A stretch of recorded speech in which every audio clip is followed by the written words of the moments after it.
Alô, alô, pessoal, tudo beleza? Sou o Lucas Hadi e esse é o podcast Prosa Ruim. Aqui convido amigos, colegas e pessoas que considero relevantes. E o papo de hoje é com Melissa Rodrigues, que por sinal é minha namorada. A gente falou um pouco sobre moda, arte e indústria.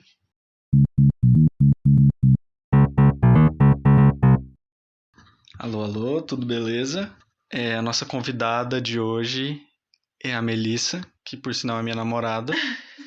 E eu queria que ela se apresentasse. Se apresenta antes da gente começar nosso papo. Tá, vou tentar não ter uma crise de riso, de nervosismo. Meu nome é Melissa, eu sou formada em moda, me formei em Brasília. Eu tenho um projeto no Instagram que chama @acheisupercool. Eu trabalho com moda, arte, garimpos no brechó, upcycling. E agora na quarentena eu comecei a costurar. Conta um pouco de como é que começou seu interesse pela moda antes de você fazer a faculdade. Acho que, tipo, desde a minha adolescência, eu sempre fui muito ligada, tipo, em tendências. Então, eu, tipo, sempre vi muitos sites de fora. E aí eu sempre ficava, tipo, querendo alguma coisa que não tinha chegado aqui ainda. Então, muitas vezes eu fazia. Então, eu pegava algumas peças minhas e eu não sabia costurar, assim, não tinha uma máquina, então eu costurava à mão. Era péssimo. E eu cortava muita coisa. Então, minha maneira de ter as coisas era pintando, era, tipo, cortando. Uma coisa bem, tipo, arte-ataque em casa com roupa, sabe? Agulha, linha, tesoura e só. E então sempre me interessei por isso. E aí eu comecei a, tipo, gostar muito. Eu lembro que no período que eu morei em Pirapora, eu tinha uns, acho que 13 anos. E eu era uma pessoa já um pouco diferente. Eu lembro que logo que eu cheguei na escola, tava meio na moda o headband na cabeça. Então eu lembro que eu cheguei na escola com o headband. Não, primeiro dia de aula eu fui com um lenço amarrado aqui, uma bandana. Aí depois eu fui com um headband e na época eu acho que eu já usava um óculos maior. E aí, tipo, as pessoas meio que ficavam, quem é essa pessoa?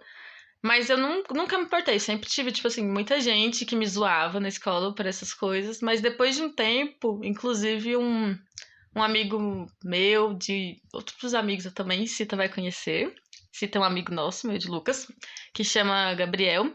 Ele, acho que ano retrasado, ele veio falar pra mim que ele achava muito legal eu usar um óculos grande, não ligar porque as pessoas falavam. Então eu sempre tive esse interesse, mas foi difícil chegar à conclusão de que eu faria faculdade de moda. Porque tem toda aquela questão de você falar, eu gosto de moda, quero trabalhar com isso. Se algum professor seu escuta, fala que isso não dá dinheiro. Se sua mãe, a minha mãe, assim, ela foi, ai, você tem certeza? Então a gente acaba ficando refletindo e pensando em outras opções, né? Então eu tinha pensado em fazer arquitetura, eu já pensei, tipo, em fazer 1000 cursos diferentes, mas eu comecei a fazer design de produto na FUMEC em BH. Eu gostava do curso, mas passei por umas situações que eu tive que mudar de cidade e eu decidi fazer moda, por isso. E aí, quando eu terminei a faculdade de moda, eu decidi começar a faculdade de psicologia. Assim, de imediato não tem nada a ver, mas eu sempre quis trabalhar com alguma coisa que eu pudesse ajudar outras pessoas e eu descobri que eu queria fazer isso através da moda. Uma coisa que eu tenho muito interesse em saber e que a gente sempre conversa sobre são em relação às referências. Eu queria que você falasse um pouco de quais as referências que você tem mais, quais são suas inspirações, como é que funciona o seu processo criativo. Então, desde antes da faculdade, né, eu gostava muito de procurar sites fora. Então, eu lembro que na época do Tumblr mesmo, eu via muita coisa no Tumblr. E aí eu conheci o Reheartit, que é parecido com o Pinterest de hoje. Então, eu via muita coisa lá e eu salvava o que dava para eu fazer. E depois foi a mesma coisa com o Pinterest. Então, eu meio que não tenho uma coisa fixa, sabe? De falar, eu gosto de tal marca. Eu nunca tive isso com marcas grandes. Eu sempre tive com marcas menores, ou pessoas, ou artistas. Então, é muito, assim, coisas de brechó, às vezes, que me inspira. Agora, com o TikTok, tem muita coisa que, tipo, tem muito conteúdo relacionado à moda. Então, tem coisas lá que eu vejo e que me inspira a fazer alguma coisa. E aí eu vou atrás e faço. Então é meio que uma mistura de redes sociais, de perfis de pessoas, tipo, pequenas, de artistas, tatuador. Eu sempre gostei, tipo, de coisas diversas. Tanto que o meu projeto é isso. Tipo, se você entrar lá, não tem só roupa, sabe? Ainda é pequeno, tá começando, mas, tipo assim, Tem coisas ligadas à arte, à fotografia, a filme, porque eu acho que para você conseguir construir alguma coisa em relação à moda, você tem que ter referência. Então é isso, é você explorar tudo que dá para você explorar. Filme, música, tudo. Então, meio que eu não tenho uma só referência, é mais, tipo, coisas ligadas à rua, por exemplo. Principalmente, eu lembro que na época do meu TCC, né, a minha referência mesmo foi um bairro que eu morei em Contagem, que tinha muito grafite e pichação. Então, a minha referência foram o que as pessoas usavam lá no dia a dia, algumas coisas do desfile da Rihanna, com a Fenty versus Puma, e imagens de um fotógrafo de lá. Então, assim, não tenho exatamente uma marca, nunca tive isso. Até achava meio estranho na faculdade, porque eu nunca tive essa coisa, igual as pessoas da moda têm, tipo, com Chanel, isso, aquilo. Pra mim é uma coisa muito, assim, muito legal, importante, mas é muito longe da minha realidade. Então, não serve pra mim como inspiração pra fazer as minhas coisas. Em relação à arte, né? Você acha que moda tá dentro dessa denominação? Você acha que moda é arte? Eu lembro que na faculdade, não sei quem fez essa pergunta, ou não lembro se foi eu ou se, tipo, em alguma matéria o professor comentou sobre. Eu não lembro a explicação, mas ele falou que moda não é arte. Só que, pra mim, arte é tudo que você pode se expressar. Então, pra mim, moda é arte. Da mesma forma que cozinhar também é arte. Então, eu acredito que tudo que você consegue se expressar é arte. Então, pra mim, moda é arte. A gente sempre também fala sobre isso, né? Entre as nossas conversas. Pra quem não sabe, a Mel é minha namorada e a gente passou a quarentena, né? O isolamento, desde do dia 19 de março a gente passa junto. Fala um pouco. Eu queria que você falasse um pouco do que você fez, do que você tem feito, na real, né? Nesse período de isolamento, né? Que você ficou em casa e eu sei que você produziu bastante coisa, porque eu vi, e eu queria que você comentasse sobre o que você tem produzido, o que você já fez, o que você pretende fazer, porque a gente ainda tá isolado, né? Então, é muita coisa, tá? Vou começar por uma coisa interessante. Na faculdade, eu tinha muita dificuldade com modelagem e com costura. Muita mesmo. Achava que era uma coisa que eu nunca consegui. E aí, quando começou o isolamento, eu não lembro qual dia exatamente, eu decidi que eu queria arrumar minha máquina que eu tinha, né? Pra fazer algumas coisas, pra costurar, coisas simples. E aí, que ela não conseguia arrumar ela de jeito nenhum, ela sempre me deixou na mão. E Ela aí não funfou. ela não funfou, exatamente, ela não funcionou de jeito nenhum. Aí eu decidi comprar uma máquina nova. Aí eu comprei, fiquei extremamente feliz quando ela chegou. E, tipo assim, no dia que eu decidi, eu já dei um jeito de conseguir comprar. E aí eu pedi, né, pela internet, chegou, e aí eu comecei.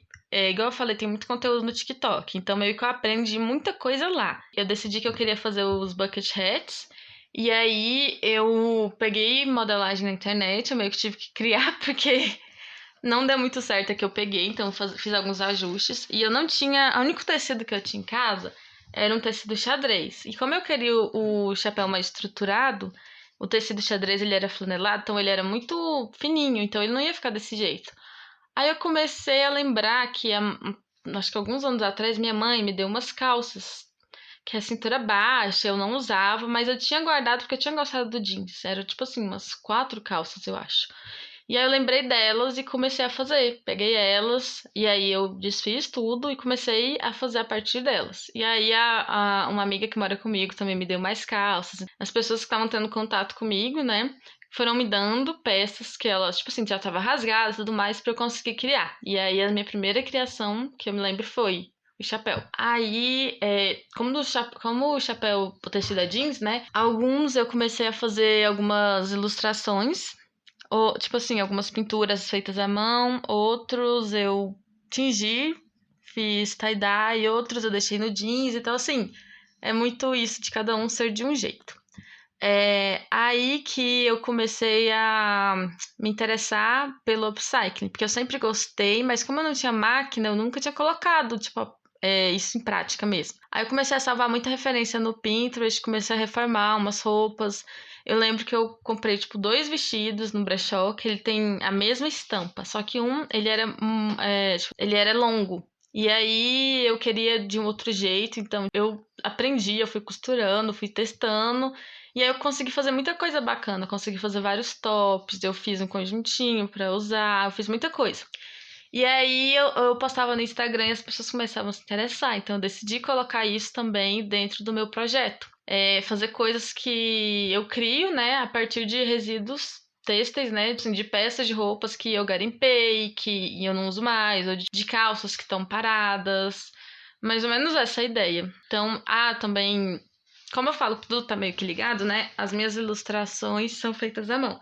E aí tem muita coisa que eu e o Lucas estava querendo fazer com argila, então meio que não deu muito certo. Então eu fiz uns testes de uns desenhos, tudo mais.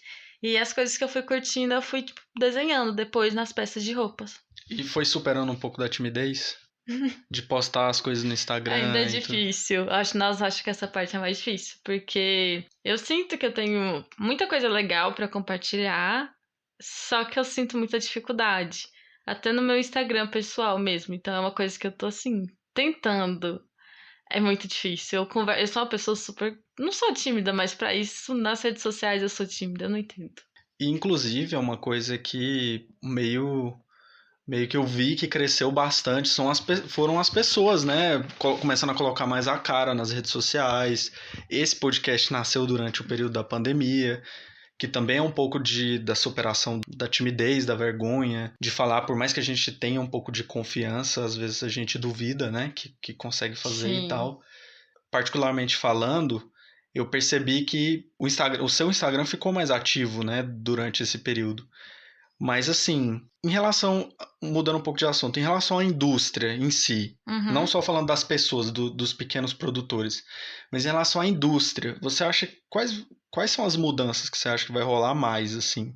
Você que é uma pessoa da área, o que você acha que vão ser os maiores impactos? Eu acho engraçado isso porque eu terminei a faculdade, acho que vai fazer. Acho que esse ano faz 2 anos que eu terminei a faculdade. E é uma coisa que a gente estudava há 2 anos atrás sobre novas formas de consumo, né? Então, tipo assim, tinha o lance do brechó, tinha o lance de você comprar de pequenos produtores, de você comprar de uma forma mais consciente, né? Que você realmente vai pensar antes de comprar a peça. Você vai entender por que que você está comprando aquilo, não é só naquele impulso de achar coisa legal ou porque você viu alguém usando, né? Acho que principalmente pela nossa questão econômica, a gente não tá tendo dinheiro igual antes. Então a gente tá pensando muito antes de comprar as coisas. Tipo assim, principalmente roupa, que você não sabe se você vai usar tão cedo. Então eu vejo muita gente, tipo, agora mudou muito a forma de consumir, a forma de usar o que a gente tem. A gente procura usar coisas mais confortáveis dentro de casa. Se a gente vai comprar alguma coisa, você pensa em alguma coisa que você pode usar dentro de casa porque é confortável. Então, é a forma de consumo que vai mudar muito. Primeiro, eu acho que a gente está dando mais atenção aos pequenos produtores. Por mais que, assim, eu sou colaboradora, né, tipo, de vendas em uma marca daqui de Goiânia que chama Sarau. E eu vejo, não tá entrando dinheiro igual a gente pensa que vai entrar. Não tá sendo dessa forma. Mas, assim, por mais que não tá tendo tanta venda agora, isso vai mudar depois. Então, assim, a gente tá prestando atenção e em longo prazo isso vai mudar. Ou seja, a gente vai tentar procurar consumir menos. A gente tem pensado muito sobre consumismo também. Pelo menos eu tenho feito muito essa reflexão e eu vejo outras pessoas se perguntando, né? Tipo, por que que eu tô comprando tal coisa? É algo que eu preciso de verdade? Então, sua forma de consumo vai mudar. Você vai comprar de pessoas que realmente fazem o produto. Eu vi que a Zara vai fechar várias lojas, porque elas, tipo, algumas lojas faliram, e é basicamente isso. A gente tá pensando de verdade o que a gente vai usar. Além disso, eu acho que a gente vai procurar por coisas usadas, sabe? Brechó, tipo, comprar alguma coisa de segunda mão. Porque é muito isso. Às vezes a gente compra um sapato, por exemplo, que não fica muito bom no seu pé. Então, o que que você vai fazer? Você vai revender. E às vezes o valor tá. A pessoa coloca um valor abaixo do mercado para um produto que tá muito bom ainda. Então, é algo que eu acho que as pessoas vão voltar a consumir. Vão, tipo, pensar, porque é uma super economia para você ainda ter o produto que você quer. Então, eu acho que é mais isso. Um exemplo que eu vi recentemente sobre essa crise, entre aspas, dessa indústria tem relação com as máscaras, né? Porque a máscara se tornou um acessório essencial, mas algumas marcas estão se aproveitando disso para lucrar. Você viu alguma coisa relacionada a isso também na internet? O que você acha? Vi e assim, eu acho extremamente errado pelo fato de não são todas as pessoas que têm condição de comprar uma máscara. Assim, eu falo máscara que custa, por exemplo, R$ 5, sabe? Então, assim, máscaras baratas, não é todo mundo que ainda tem essa condição. Então, você querer lucrar com. Eu queria falar uma palavra muito feia, mas assim, sabe? Você querer lucrar com isso que tá acontecendo, a pandemia, a questão de, tipo assim, a desigualdade social que hoje a gente consegue ver perfeitamente o que tá rolando, a questão do auxílio. Cara, o dinheiro é muito pouco pra você, tipo, se virar, sabe? Conseguir manter as pessoas na sua casa, pra você conseguir comer, pra você conseguir pagar suas contas, porque a conta de energia tá aumentando de todo mundo. Só fica em casa. Você querer lucrar com uma máscara, que hoje é um item essencial, nesse momento, eu acho totalmente errado. Então, eu vejo muita marca pequena falando, explicando por que eles não vendem máscaras. E eu achei muito legal o posicionamento, por exemplo, da Sarau, né? Porque eu tenho acompanhado mais, de falar que eles acham errado eles lucrarem com isso e que eles preferem divulgar as costureiras que trabalham para a marca que estão vendendo essas máscaras por um preço baixo, por exemplo, R$ 5, sabe? R$ 5, R$ 6. Então, eu acho que se em algum momento for para a máscara entrar numa coleção de moda, que seja tipo mais para frente, sabe? Quando isso já estiver mais estabilizado, não se torne um item exatamente essencial igual hoje, sabe? Pelo menos eu penso assim. Eu acho muito errado. As grandes marcas já lucram com muita coisa, então ela não devia explorar isso. Igual na China, né? Lá já é um acessório em que as pessoas usam há anos, então as pessoas já estão acostumadas a terem esse tipo de acessório no seu dia a dia, no cotidiano. E ainda, pelo menos na realidade do Brasil, não é algo que rolou, porque as pessoas simplesmente, algumas pessoas simplesmente não têm acesso a esse tipo de coisa que é essencial, né? Exatamente, é o que eu penso. Igual eu tava lendo sobre isso, a questão das máscaras na China. Não tem a ver só com essa questão do corona. Antes disso, eles usavam por causa da poluição. Então, era muito uma coisa assim, não era obrigatório, era opcional. Então, assim, por ser opcional, você conseguia achar de vários preços, Modelos. modelos, você via as máscaras, as marcas incluindo as máscaras na coleção, né? Mas porque era uma coisa opcional, mas que tinha saída, entendeu? Não era uma coisa obrigatória igual é hoje, porque hoje é obrigatório e as pessoas estão explorando o valor em cima disso. Porque, tipo, gente, não é caro fazer uma máscara, entendeu? E as pessoas têm marca querendo vender por, tipo, R$ 100. Tipo, que, sabe? Não tem explicação. E eu acho que é aí que entra uma outra questão que é: moda tem relação com a política, então, também, na sua Tem, opinião? tem, muita, Porque não é porque, só uma expressão, né? sim. Primeiro que, assim, eu vejo muito como uma forma de expressão, mas eu acho que, tipo, tudo tem a ver com política, né? Igual, tipo, a gente já conversou. Que eu sigo um Instagram muito legal que vocês deviam seguir, que chama 13 anos depois. E, tipo, lá que eu comecei a acompanhar e comecei a refletir sobre isso. Que, tipo, tudo tem a ver com política. Então, a roupa que você escolhe tem a ver com política. Eu, como mulher, se eu escolho sair sem sutiã, por exemplo, é uma escolha política. Que, tipo assim, eu acredito que as pessoas têm que me respeitar. Às vezes pode estar marcando, tipo, meu seio na blusa, mas as pessoas têm que me respeitar. Isso é uma atitude política. Se eu vou sair com o Lucas, por exemplo, para jantar, e eu pego a conta e eu vou pagar, ou a gente decide dividir, também é uma questão política, entendeu? Porque na maior parte das vezes, qual é o pensamento? De que o homem que tem que pagar.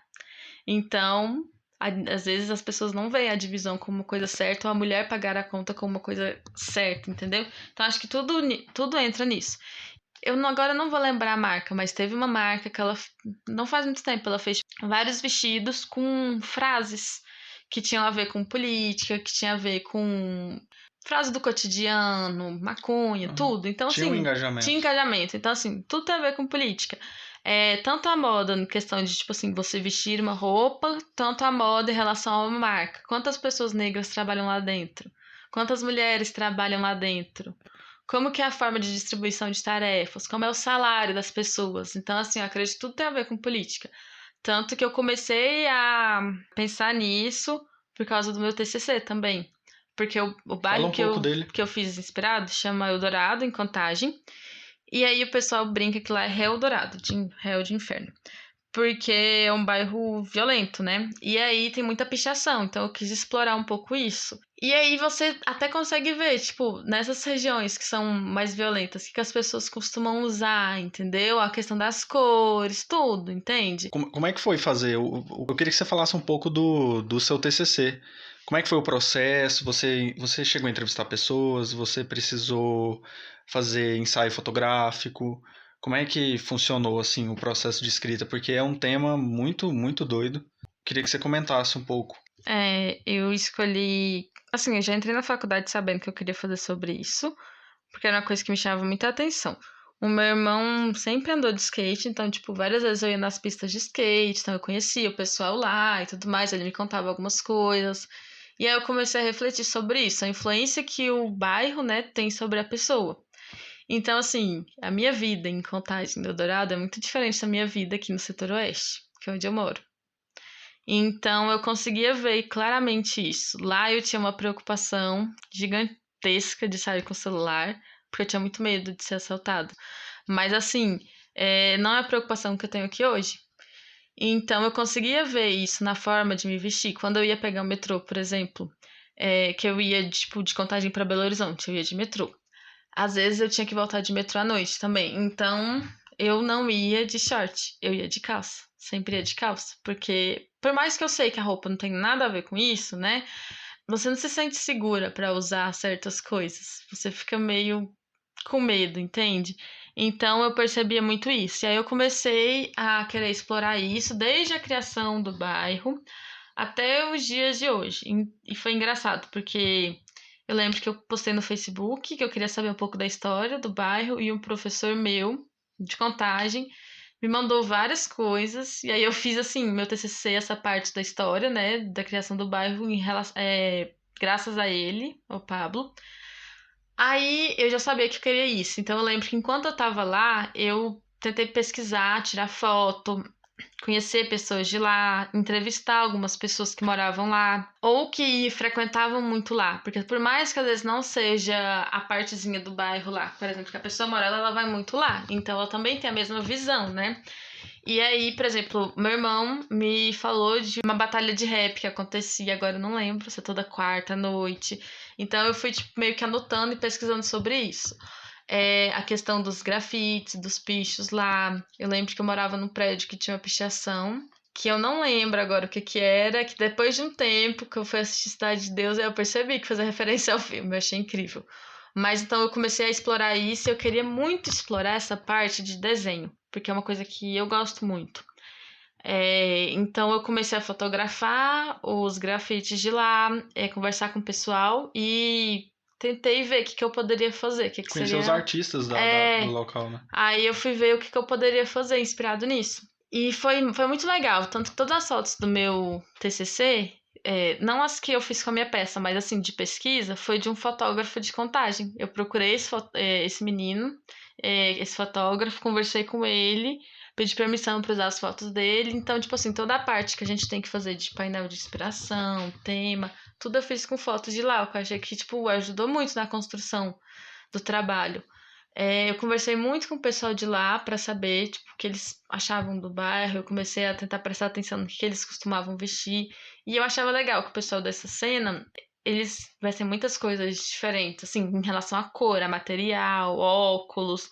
As escolhas não são escolhas, tipo, básicas, sabe? Parece que eles querem ser vistos, entende? Então, tinha muito isso. Então, eu tentei trazer para minha coleção isso, a questão das cores fortes. Eu fiz algumas peças no jeans. O jeans tem de ser alguma coisa casual, então eu tive que fazer alguma coisa para mudar essa ideia. Então eu fiz pintura nele, eu fiz tipo aberturas, e aí eu lembro que eu queria usar coisas com amarração. E eu não tava em Contagem, mas aí eu tipo procurei algumas pessoas que estavam doando cadarços em Brasília e eu consegui. E aí ficou bem a pegada que eu queria, que era a questão da rua mesmo. Então, o cadarço remete a muito tênis, que a gente usa o tempo inteiro, o pessoal de lá usa muito. Então, eu tentei pegar tudo mesmo. Eu quis traduzir um pouquinho de tudo mesmo. E sobre o mercado de trabalho, porque existe um estigma de que o mercado de trabalho da moda é elitista. E você sai, por exemplo, de uma monografia que tem esse viés até politizado, né, de observar lugares mais periféricos para um mercado de trabalho que a gente sabe que é elitista. Qual que é o engraçado choque? você perguntar isso, porque todas as entrevistas que eu fui, eu levei duas pastinhas, né? Uma tinha um trabalho que eu fiz na faculdade, que era para fazer inspirado em uma marca Gucci, e a outra era com a do meu TCC. E sempre as pessoas, tipo, passavam assim rápido no meu TCC e paravam e ficavam olhando o que era da Gucci, que não tem muito a ver comigo, sabe?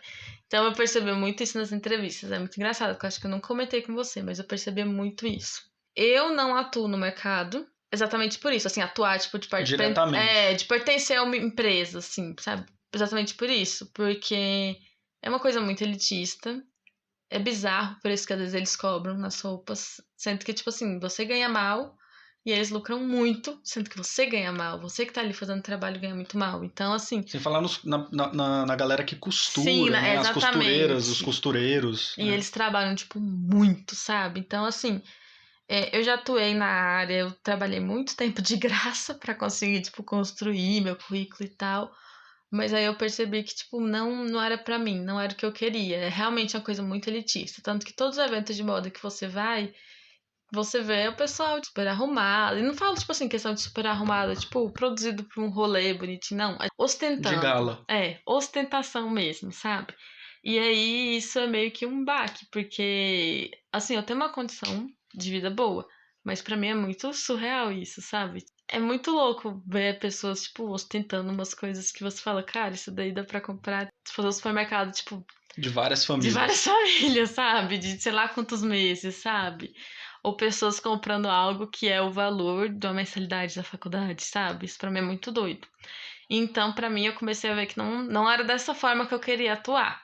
Tanto que eu sempre gostei dessa área de psicologia, né? Que eu falei no início, que eu comecei a estudar. E aí que eu descobri que eu tenho uma amiga da pós, né? Que chama Milena, que ela tem uma marca muito legal que chama Cabocla. Que ela fez uma parceria com o sistema prisional da cidade dela. E aí os presos, eles bordam as peças, eles recebem por isso. E agora eu não lembro, mas tipo assim, X dias trabalhados é igual a um dia na redução de pena, sabe? Então eles, tipo, se veem fazendo algo, eles se veem, tipo, quando eu sair eu tenho o que fazer, eu aprendi a fazer alguma coisa. Então eu achei isso muito importante. E ela sempre conta Tem um essa papel história. social, né? Tem um papel social e ela não é aquela coisa que você usa os presos e aí acabou, sabe? Explora os Explora e caras, depois né? nunca mais volta lá. Não, sabe? Tem uma forma de você trabalhar com Inclusive de eles. conhecer a história Sim, dessa galera, né? exatamente. Então eu acho muito legal. E aí eu comecei a falar, cara, acho que é com isso que eu quero trabalhar. E aí eu tenho muita vontade mesmo de fazer isso. Só que eu quero aprender como eu posso fazer isso. E aí eu decidi, tipo, começar o curso por isso, para saber como que funciona, porque eu quero fazer alguns projetos que são em relação a isso, ressocialização. Então eu quero aprender o que é a ressocialização de verdade, como é que isso pode funcionar, o que isso tem a ver com a psicologia, como que eu posso incluir a moda nisso, sabe? Porque não é simples igual a gente pensa, e é muito assim, eu acho muito difícil encontrar informações sobre isso, porque não é um assunto que a gente aborda, assim, que a gente conversa sobre, porque a maior parte das pessoas nem acredita nisso, em ressocialização, é muito difícil. Então, não, às vezes eu não tenho muito com quem conversar sobre, as pessoas, quando você vai contar pra alguém sobre isso, as pessoas falam, ai, mas não é assim igual você tá pensando. Ok, mas por que que não é igual eu tô pensando? Por que que não pode ser pelo menos assim, parecido, sabe? Claro que é assim, deve ser extremamente difícil, mas tem a forma certa de fazer de ter um resultado legal. Eu acredito muito nisso. E aí eu acho que a moda tem um papel social nisso. Acho que a moda, tipo, é muito importante. Tem muitas pessoas que trabalham com isso, que fazem tipo, suas coisinhas, que costuram em casa e conseguem vender. E, assim, principalmente o papel da costureira. Você conhece muita gente que conseguiu formar os filhos sendo costureira. Só Sim. que elas não são conhecidas por isso. É o caso do meu avô, que É. é alfaiate há 60 anos, mais de 60 anos, e ele sustentou a família dele assim, E tipo costurando. assim, e você vê, por exemplo, às vezes ele costurou pra uma marca X, mas ele não era conhecido por isso. Não. Então é exatamente isso, uma coisa que eu não acho justo. Só a pessoa que tá lá em cima, né, que ela é conhecida, mas tipo, qual o papel dela ali? Ela tem um papel, mas as outras pessoas também têm. Então acho que é justo você explicar isso, você contar dessa história, tipo, a costureira que me ajuda aqui é tal pessoa. Ah, o modelista é tal pessoa, ele veio de tal lugar. Hoje, principalmente, né, nossa forma de consumo tá mudando. A gente consome pelo meio que o lifestyle da marca, o que ela Representa, né? representa, o que ela defende. Então eu vejo várias marcas meio que se posicionando em relação a isso. Que elas têm aderido ao Fashion Revolution, que é a revolução, né, no meio da moda, né? E é um projeto muito legal e que, tipo assim, sempre tem uma época do ano, eu não lembro se é uma semana, o que que é, mas às vezes eles fazem muita parceria com faculdade, então eles fazem eventos lá e várias marcas que aderem, eles começam a mostrar quais são as pessoas que trabalham lá, o que elas fazem, quem são elas. Porque é importante, tipo, a sua marca não cresceu sozinha, a sua roupa não se costurou sozinha, então você tem que dar nome às pessoas que estão ali, contar um pouco da história da pessoa que tá ali. Acho que, tipo assim, ela tem que ter o mesmo reconhecimento. Inclusive, uma indicação sobre esse tema é Gomorra, que é a história de um jornalista infiltrado na máfia italiana. Ele descreve o quanto a indústria da moda na Itália tem ligações com a máfia também, porque Ah, eles você comentou exploram, comigo, sim, né? eles Eu quero exploram assistir. inúmeras pessoas e faturam milhões com roupas falsificadas e etc. Então, ficou indicação para quem curte o tema.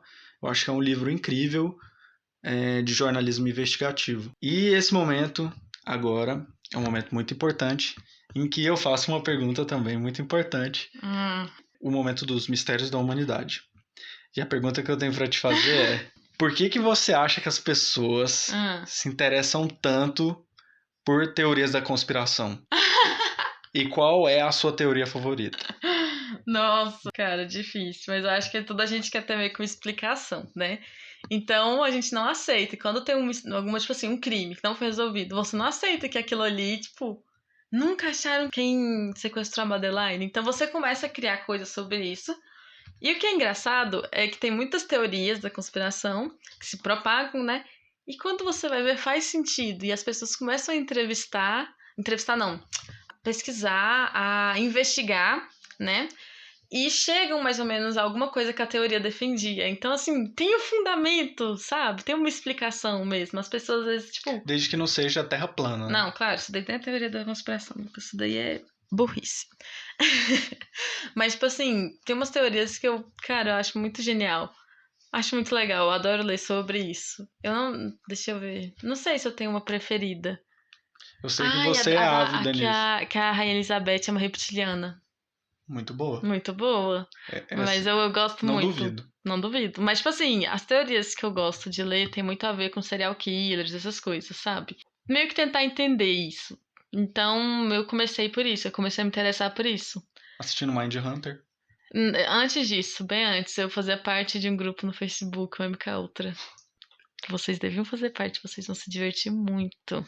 Muito bom. Eles postam sobre várias coisas, juro. É muito bom. Eu acho que as pessoas, tipo, se interessam por isso, porque você não aceita não ter uma explicação para aquilo. Você, tipo, não aceita. Acho que a gente fica meio. Cara, não tem como uma pessoa ter desaparecido e ninguém pagou por isso, entendeu? Ou alguém matou um menino e acabou. Ele tá morto, sabe? Então, tipo, eu acho que as pessoas estão se interessam por isso, porque elas não aceitam essa questão de, tipo, não resolveram isso, a gente tem que continuar pesquisando. E aí tem muita gente que vai pesquisando e encontra alguma coisa. Igual aquele documentário que a gente assistiu da Netflix, acho que é Don't Fuck with Cats, Uhum. que foi isso. Ali, pra mim, é muito início de uma teoria que a pessoa vai criando. E eles acharam a pessoa que fez isso. E é muito isso, assim, às vezes dá muito errado, né? Mas nesse caso, eles tipo criaram um grupo pra descobrir quem tinha feito aquilo, né, pelo Facebook também. E é Eles muito, eles descobriram que era. descobriram e tipo ainda descobriram outras coisas que esse cara poderia fazer, sabe? E Eles fez. começaram, eles começaram a ver indícios de que ele era psicopata, né? E um possível assassino. Sim, e aí eles tinham noção de que o cara queria atenção e tudo mais. Então, eu acho que você acaba aprendendo algumas coisas também. Só que você tem que conseguir ver o que é possível, o que não é, não fazer algum tipo de julgamento, assim, sabe? Porque a internet é pesada em relação a isso. Então, para quem escuta esse podcast, que é palpiteiro também, manda lá no inbox do nosso arroba no Instagram, do Prosa Ruim Podcast, qual é a sua teoria conspiratória favorita. É, Porque a gente gosta de ver a galera palpitando sobre temas que eles não fazem a menor ideia do que estão falando. Essa é a parte divertida. É isso. Agradeço a quem ouviu. siga meu Instagram, chama Achei Super Cool. Eu que faço as coisinhas. Então sigam, me apoiem, porque eu tenho muita vergonha. E se der ruim, eu vou ficar muito triste. Então me ajudem. É isso. Muito obrigado. Você é incrível. Obrigada, Lulu. E tamo junto. É nóis.